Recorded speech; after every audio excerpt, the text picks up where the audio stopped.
Well, good morning. I'm talking to y'all from a Cracker Barrel parking lot in Ocala, Florida, where I spent the night last night, and it was actually better than the Walmart I got kicked out of. So, I've been dirt bagging it in Florida for the past couple days. Actually, night before I spent in Georgia, where I did the Dirty Pecan 100 route. It was great, just amazing roads. Before that, I rode Fats in Augusta. And today I'm going to head down to Alafia River State Park and do those trails before I come back up here for a big old day at Santos. And then maybe Palm Coast. I don't know. But I haven't showered in days and I'm pretty rough right now, which I like. So I hope you're doing well, Tyler. What's the weather like up there? Anyway, cheers. Talk to you in a little bit.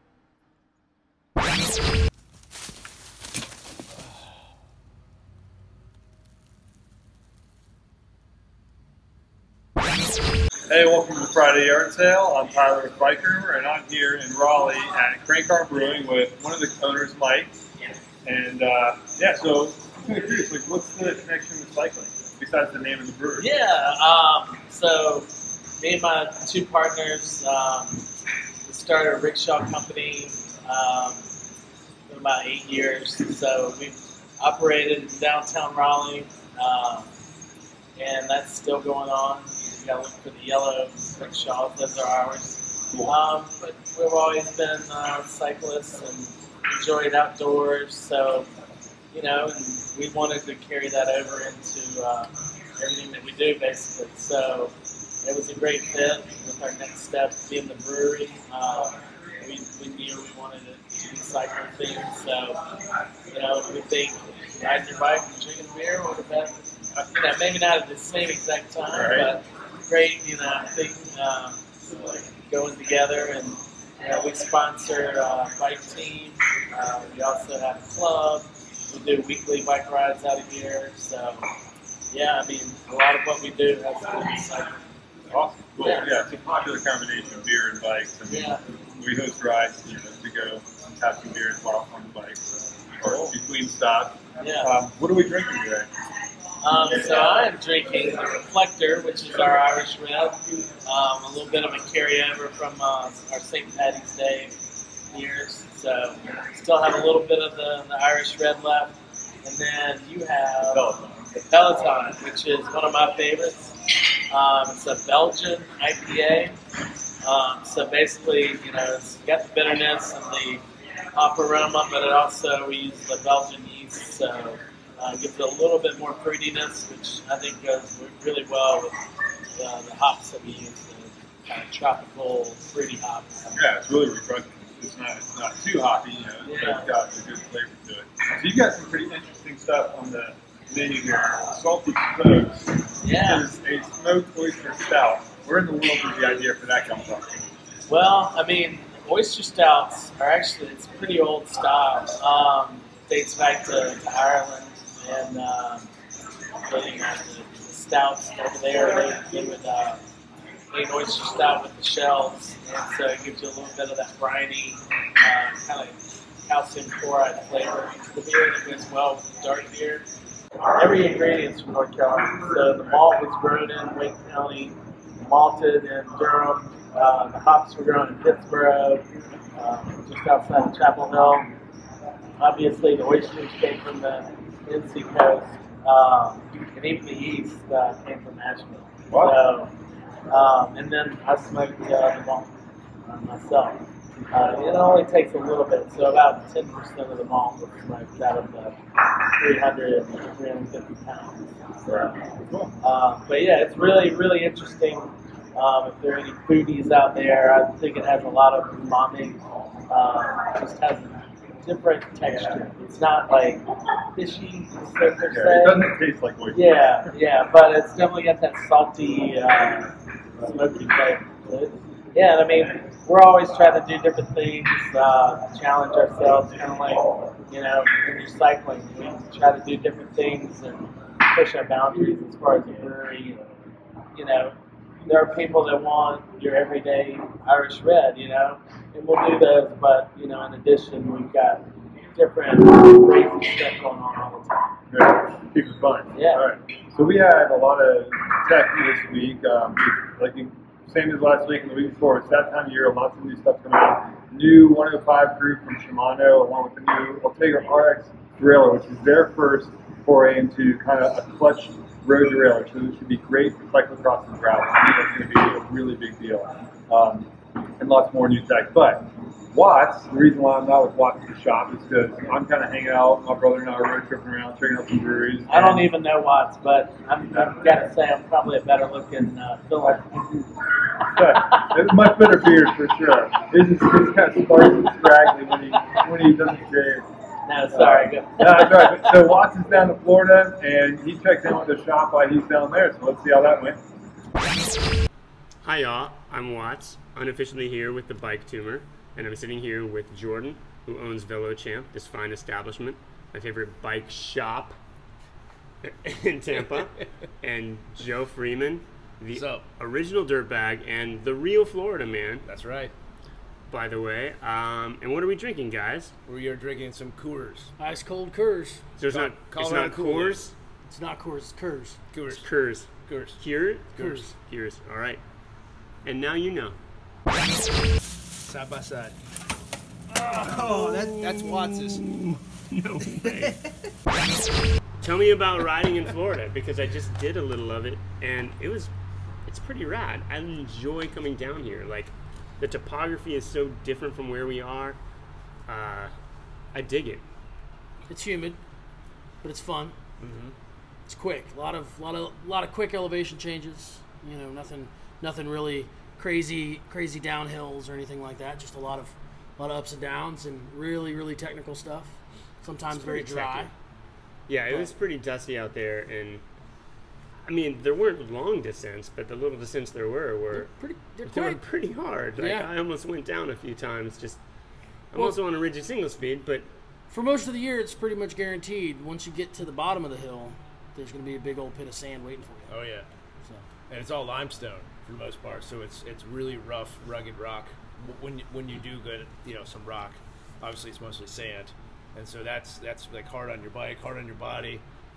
You fall on it, it's like glass, like literally. all right, yeah, man, it can scuff you up. I know that from going down other times. So most of it happens, like y'all said, in mines.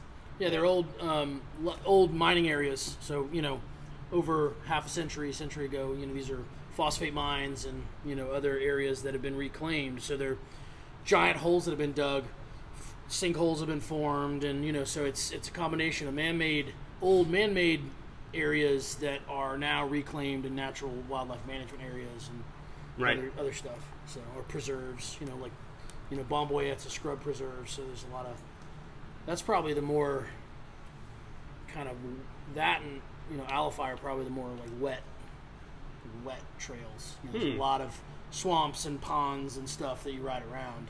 Oh, for sure, yeah. I mean, because like the time I came down and visited y'all, we rode Croom, which was just dry. I mean, it was like controlled burns going on. Like, I mean, it's a beautiful forest, but it's dry. Yeah, it was it's just a big very dry. Forest. A lot of super slick It's all sand. natural too. Like Croom is all just forest that they put trails in, as opposed to Alify and Boyette, which are all pretty much man-made. Yeah, they So manicure those trails aggressively. Whereas at Croom, other than clearing down limbs, they don't really really touch Croom a whole lot. Huh. So there's a couple sections where there's some man-made stuff, but it's mostly like all natural trail system, which is. And that's true. I mean, at Bomboyette and in Alify today, at least there were tons of like cinder blocks and tons of wooden features. Trail erosion's a like big it's a problem everywhere, but it's a huge problem here. I mean, we get a big rain or a hurricane come through, and it'll just wash everything away. So there's a ton of topography. Like, that was amazing. Like, those steep little climbs, and it's almost like you can't imagine what else this land could possibly be used for except for mountain bike trails. They kind of suck to walk on because it's all just like super steep and weird. And that Ridgeline trail was bonkers. Yeah, Ridgeline's probably the best trail. I've ridden the Ridgeline in North Carolina, and in my opinion, our Ridgeline's fun. What's the Ridgeline in North Carolina? The one that at Brevard. Yeah, that's what I'm saying. Yeah. Ours, Florida's Ridgeline is better. Yeah. Sorry. Really? He rode it how many It's a big times? 4 statement. times? Yeah. Today Yeah. I just did it too. I was pretty taxed. It's rough. Yeah. So where are we going tonight? Oh, man. Well, Ybor City. Ybor City for sure. Yeah. Might be swinging by the Boneyard. Boneyard, the best dive bar in Tampa. And we're going to have some tater tots. Tots Watts and is a prayers. huge fan of tater tots. And Moscow Mules, as I you've keep him noted. in my tots and prayers always, and I've never seen a man drink so many Moscow I think Mules in my Boneyard life. actually offers a Moscow Mule and corn dog special. They get 'em together? If they don't, Really? we will get one made. I only like Moscow Mules at the premier goth bar of Tampa, The Castle. the the castle. Castle, where That we was might fun. see the senator tonight. I don't know. You'll definitely get spanked, Watts. You're gonna get spanked tonight. All right. Sounds like a good time to me. I don't know. Yeah. Let's get to it. All right, we're back at the brewery here in Raleigh, and you guys are growing. You just said you were opening up a new facility to do like can brewing or production brewing. Right, You yeah. Keep this spot for the fun stuff. Yeah, so I mean, this will remain our downtown hub, and just kind of our retail outlet. But yeah, about a mile and a half down South Saunders, we're opening a 20-barrel brew house. We'll be able to do 4 or 5 times more beer. Still going to stay pretty local, at least in the Triangle. Sorry, but you'll have to come see us. But we're just trying to just increase our footprint and put our beer, all over the Triangle, get it out there. And, When you say 20 barrel, like put that in perspective. Like, is a Right. barrel a keg? it's pretty easy. 1 barrel is 2 kegs. Okay. So 2 full kegs. So we'll be able to. Right now we have a 7-barrel system. So we're able to do. For how long? Like how long? 7 barrels per day, per week? It just depends. No, 7 barrels is our brew house size. So every time we brew, we make 7 barrels. Okay. And then we have 10 fermenters, and some of those are double that, so we'll brew twice to fill them up. Basically, we have the capacity in one turn of our tanks to do about 90 barrels Beer. here. Over there, we'll have the capacity to do upwards of like 1,000. Cool. And you'll be canning and bottling, I guess? Yep. Doing a lot more canning and a lot more barrel aging for those sour beer people. We do a lot more barrel aged and sour beers. So, yeah. All right. It should be fun. Yeah, I bet. So we're going to jump back to Watts for a second because while he's down in Florida, he went and visited Jason and Mahoney, who not only writes for us, but also runs his own site, the gravelcyclist.com. And so they're going to talk about riding gravel for a little bit in Florida. And yeah, there's that.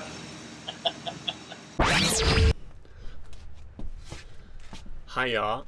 I'm in Gainesville. We're in the van, and I'm sitting with Jason, the Gravel Cyclist. G'day trendsetters, this is my American hometown. I'm very flattered to be here with Watts. He's actually gone out of his way to kind of pay me a visit and do some riding in the general vicinity. Yeah, this is visit number 2 here. The first night we just got pissed at this bar, and then I just went and parked at a Walmart. But then I was like, well, fuck, I forgot to do the interview. So, yeah, we're doing the interview now. And I've been traveling around Florida, as some of you know, just doing some riding everywhere. And thus far, the best riding I've done has been gravel stuff. So I'm hoping he'll share some routes with me later on of stuff I'm supposed to do. Jason, how'd you end up in the States, man? Alright, I'll give you the Cliff Notes version, okay? Right. So, when I was a young guy, it's a few years ago now, I was very young and ideological. I came to the United States in the early 90s twice on long vacations, and I was kind of blown away by what I saw, like big cars, big houses. Okay. I was like, by what? Yeah. Ignorance? Well, maybe that too. But and it's like, oh my god, these things are amazing. And I mean, I'm a lot different than what I was back then. Sure. And so I kind of had the wrong impression of things. But anyway, I really wanted to make a change, and I didn't want to move to, say, Sydney or Melbourne. I'm originally from Adelaide. If any of you guys know, that's the home to the Tour Down Under. And I said, screw it. So 1998, I moved over full time. And eventually, I obtained a work visa. I won't go into those details. But the first year was a bit rough. Had to work under the table here and there anyway. But yeah, and now 20 years later, I'm still here. I thought I'd be here for 3, but yeah, I've made a life here. I go back home about once a year, but I do love the United States. It's been fantastic to me. That was my next question. Yeah. I mean, do you think about going back, or are you pretty stoked here? So I go back once a year at least. My parents, I've got a pretty small family, and my brother's still there. But at some point, I would like to go back full time. To be honest with you, but for the immediate future, next 10 years, I'll be here. Okay. So, yeah. Do you know Peter Garrett? No, I really wish I did. He's one of my favourite band leaders, I've got to say, mate. Same. Have you seen him dance? Oh yeah, mate, the guy's mental. He's the best dancer Yes. I've ever seen. He just doesn't care. Like if I could dance that good, I'd be so cool.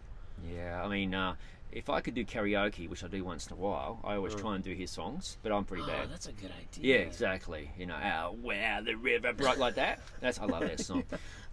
Yeah, but no, plus he's just a really cool guy. He is. He's a fucking rad guy. He's a guy I really like to meet. So maybe one day, if you watch this video, Peter, I'm available to hang out with sometime. Me right? too. Me too. Yeah, have a drink, etc. Gravel, you've ridden everywhere. Yeah, pretty much. I mean, just doing your thing. Yeah. When did all of that start? So again, I'll give you a kind of a brief story. I used to do a lot of road, like a lot of us did, and I guess about 10 years, actually 12 years ago, I was here in Gainesville, and I was looking for an alternative to training at night time instead of riding loops of an office park. That's what we used to do. You know, if that sounds delightful. Mate, it was terrible. One year I rode 3,000 miles of this place, and if you look carefully in the road, if you look carefully at the road, you can see the ruts we've worn in there. It was, well, I'm joking, of course, but so anyway, I went exploring one night, actually, ironically, with another Australian bloke, and we discovered all these dirt and gravel roads, mostly north and west of Gainesville. And it's like, oh my god, and that was it. So I started off with a mountain bike. Then, I don't know, a couple months later, a bloke rocked up on our training ride at night time, bought a cross bike, destroyed us. I said, okay, that's it. So we started doing cross bikes. And that's kind of what got it all started off. Just looking for an alternative to train somewhere different. I mean, I've been super impressed with the roads around here. Like, they've been, there's all kinds of shit out there. Yeah. But, like, certain areas get the bulk of the press. Yeah. Why do you think the Southeast doesn't get the love that it deserves? Yeah, that's a good question. I can't really put a finger on it because, like, especially this area, you can ride year round. I mean, not just here, like, say, southern Georgia, there's so many amazing roads up there. And, you know, you get a bit of cold weather once in a while, but there's no snow. And, I mean, and there's no traffic on these roads. Yeah, there's none. There's none. I mean, and it's honestly, it's a paradise. And where I live, and like parts of Georgia I just mentioned, and say near Tallahassee, you've got these amazing clay roads with canopy trees, and it's like there's so many places that aren't like that. That Dirty Pecan route was amazing. I mean, that just all these live oaks and just red dirt roads. Actually, that's an event that Watts just mentioned. It's a free event, and they have a few distances, and it's definitely worth checking out if you come down to Florida. It's around February, so scope that one out for sure. I've been gone for a while now, and I've been riding every single day, and out of all the rides I've done, that has been my favorite by far. So we'll see. You have a ride for me tomorrow in Tifton. Yeah, again, it features a lot of like hard packed kind of clay roads, and sounds great. At the right time of year, you'll see the cotton fields where they're kind of blooming, and you've got guys that they're picking the cotton and whatnot. And I actually like to use that area to do some of my review footage. It's just something different, like there's no cars in there. It's like just miles and miles of dirt roads with cotton fields. How does it get any better than that? Yeah, that's pretty amazing. Yeah, and then you finish the ride, have a nice beer afterwards. Yeah, are there places? I mean, that's the one thing, I guess, like culturally, South Georgia's a bit of a wasteland. Yeah. But there's stuff happening there now, but it's still like, I mean, I grew up in Atlanta, and South Georgia was just like, you didn't talk about it almost. It was just kind of, why would you go there? Right, yeah, it's not really well known. There's about one or two events. There's one called the Honeybee Stinger. It's a free event, and there's another one coming up, the Thomasville Classic, which is Where's Thomasville? Thomasville isn't too far from Tallahassee. It's just north of the border, just in Georgia. It might be close to Valdosta, actually. All right, you said there was some good stuff in Tallahassee. Yeah, there's some great stuff in Tallahassee. Tallahassee. See, Tallahassee. Who Yeah. knew? I thought Yeah. Tallahassee was an armpit. No, didn't know I mean, these I mean, things. honestly, I don't want people to, get grumpy at me, but I think there's really 2 or 3 great areas to ride in Florida. That's Gainesville, Tallahassee, and some parts of the Panhandle. I mean, just the riding's off the chart in terms of the gravel stuff. It's amazing. Yeah, so that's why I live here. All right. So, Yes. the Gravel Cyclist. Like, when did you start that website, and how did all that come about with the actual site? Not the riding, but like Yeah. you doing this stuff. So the site came around about 4 years ago. I'd been making ride videos and race videos for quite a while before that, and a good friend of mine said, you kind of have a bit of a character, maybe you should start doing a website about this. And I thought, that's kind of silly. But I thought, and I work a regular job still, and I was kind of at a loose end. And I thought, this would kind of give me like a little bit of purpose, something to do in my spare time. So I thought of a name. I thought, okay, Gravel Cyclist, because I'm a cyclist and it's on gravel. Sounds like a good name to me. Man, I'm surprised. I'm a little. I guess that tells us something. I'm surprised that wasn't taken. I was blown away myself, and I said, okay, that's a great name. So I obviously grabbed the name. And now, I mean, look at that. That's the logo right there, and then the brand, and also it's trademarked Trendsetters, just so you know. Yeah. I'm the Gravel Assassin on Instagram, as I'm sure you all know. Excellent. The Gravel Gangsta. So you were making videos Yeah. online, just like what? Reviews or rides? No, simply rides. Just simply rides. I mean, I use it mostly as myself for kind of a memory of what I did. It's like, this is kind of a cool ride. I mean, my editing skills weren't very good, and a lot of it first started off with the helmet cam. One of my earliest videos was Rouge-Roubaix. It's actually a road race in Baton Rouge. Oh, sorry, just north Baton Rouge, St. Francisville, Louisiana. Sure. Very well known road race, and incorporates quite a few gravel roads. That was one of my earliest videos. It kind of started off from around there, I guess. Did you do a boring voiceover? No. That started later? The boring voiceover started later. Now, actually, now let's back up. I used to do text, I guess, messages or overlays, I guess you could say. And one of my mates said, you should voice them over. I mean, I don't know why. It's a rad Australian accent. Of course you should. Well, some people like my dulcet tones, what are you going to call it? So... but the thing is, people, if you heard the amount of outtakes that I do for these videos, you'd be shocked. And some of the things I say off camera, it's quite crass, actually, I have to say. I fucking believe it. Yeah, I try to be a gentleman most times on camera because kids might be watching this show, okay? Kids aren't watching this show. It's just a bunch of boring-ass white men. You know what's really funny? A few of the videos I've made, and I've posted to Facebook, it says, your demographic is men 45 to 54. It's like, that's surprising. So, yeah. Oh, the bike industry. The bike industry, indeed. What a...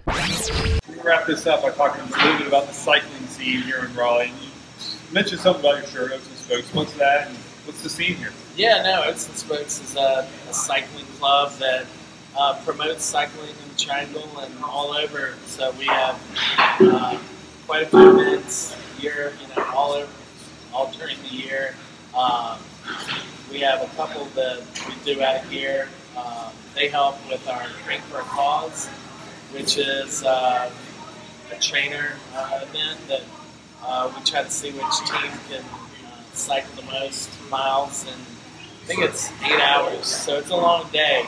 The Triangle has a great scene for cycling, so many bike shops, so many race events, just circuit events here. So, and with Dick's, coming online as far as the state park, there should be a lot more cycling events there too. Awesome. Yeah. Well, thanks for hosting and hanging out. Cheers, guys. Have a great weekend, everybody. Whole thing on the microphone like that. I remember taking it off and putting it on my sister's Barbie doll, giving an afro. I feel like that was the thing, right? Everybody did that? Everybody did that.